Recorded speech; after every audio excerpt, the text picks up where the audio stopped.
Hi there, welcome to the latest episode of my 10-minute moan. And in this 10-minute moan, I'll be looking at Stephen Flynn and what he's saying about Westminster and Plaid Cymru. I hope to our Welsh cousins I've not upset you by pronouncing that incorrectly, but I don't speak Welsh. Anyway, Stephen, his latest great idea is totally confusing when you actually look at what they're trying to do with Westminster.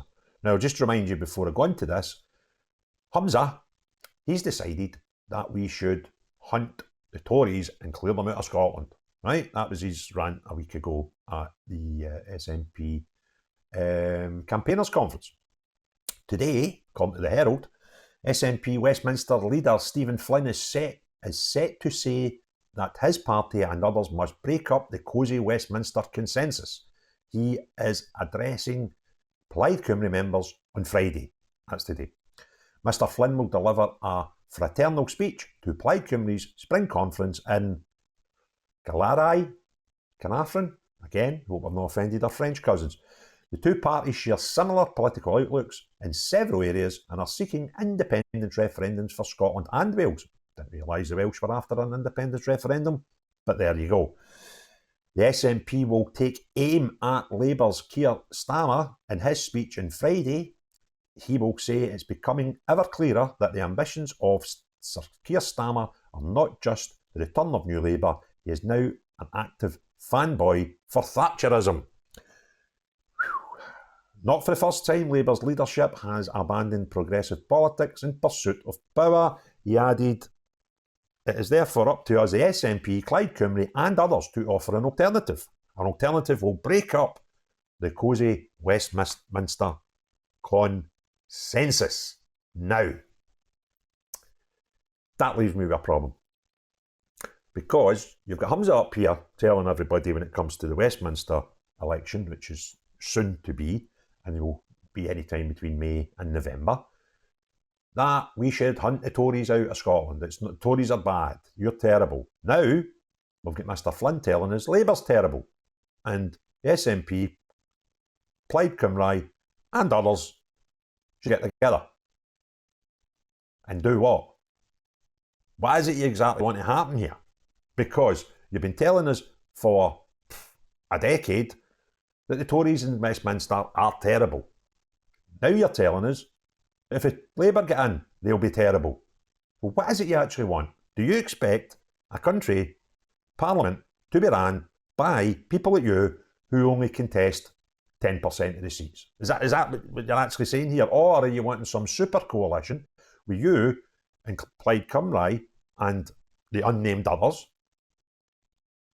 Two of the parties do not contest seats in the largest part of the United Kingdom, which, because of population alone, is England. So the biggest part of Westminster is made up with seats that neither of you contest. And you want to gain change. What I would suggest is, if you want to go toe to toe with the Labour Party and try and steal some seats off of them by you, Plaid Cymru, or the others that you've not mentioned, that would go some way in keeping the Tories that you hate in power. So, I, as someone who has got a fair modicum of interest in politics and a fair understanding of how politics kind of works, I'm totally confused about what the SNP is actually saying here. What is it you want? All you want is rabble-rousing and annoying people. You're incapable of just saying what it is. What do you want out of Westminster? Please, please, please, Mr Stephen Flynn or Mr Humza Yousaf, please tell me, what do you want to happen at Westminster? Who do you want to control the Parliament? Because it ain't going to be you. That's impossible. Even if you won every seat, you wouldn't do it. Right? So now we've got Mr Flynn telling folk that Labour's terrible and we shouldn't vote for them either. That'll be the Labour Party that have got the only chance of removing your hated Tories out of Westminster. Now you're telling us they're rotten and all. What is it you want? It's just a bonkers situation you've been. You have for a decade told us you want rid of the Tories. Now you get a great opportunity for it to happen, you now don't want the Labour to do it either. Mr Flynn is becoming Grandmaster Grandstander. And what he does often actually does not make any sense when you break it down. If you get a wee bite-sized chunk of propaganda in what Stephen Flynn says, then some of the SNP cult go a bit daft and think he makes loads of sense. Now, I'll take you back to the day where he stood on the floor of Westminster and telling us all that the most important thing in his life was a ceasefire in Israel. Then spent all day arguing about how the vote was to get presented to Westminster. And it became evident that the most important thing to Stephen Flynn wasn't a ceasefire in Israel, it was his party's ceasefire in Israel. And he wasn't interested in anybody else's. So, stop your pish, right? Because I can see right through you, and I'm quite sure most of the constituents up here in Scotland that will get to vote Westminster will see right through you as well. And the other mad thing about you is, you are actually sitting in a seat in the northeast of Scotland. The northeast of Scotland, that is one of the, or possibly the second richest place in Scotland due to one thing, and that is oil and gas. Sorry, that's two things. But you know what I mean. And now you're in a party in coalition with another daft party who want to get rid of oil and gas. So you have to go up the road and talk shite to people that are voting to you. When you're down the road, talk shite in the total opposite direction to people that you want to convince we shouldn't have oil or gas. You are a crackpot, right? You just talk shite for a living. You are a fan dancer of the highest order.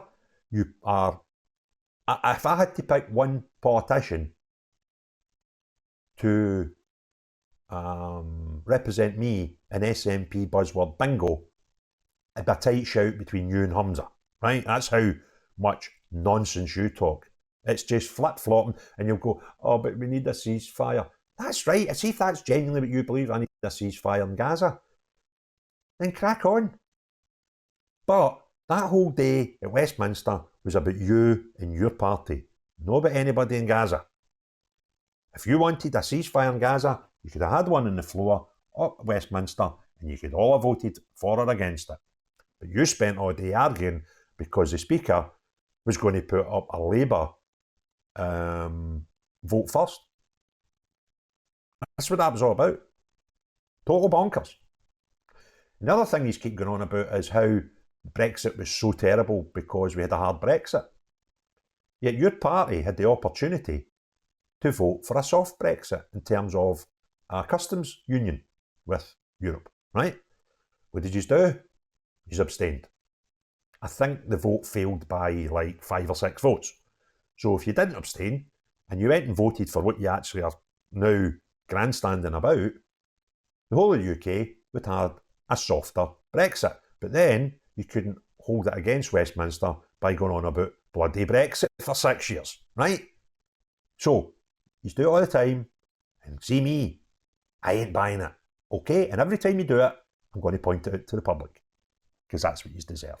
So if you like the video, give me a wee thumbs up, please. If you've not done so already, subscribe. Make sure you put some comments in the comments box below, because they're always good. But most importantly of all, unless you're Stephen Flynn playing buzzword bingo, have a great day. Cheery bye now.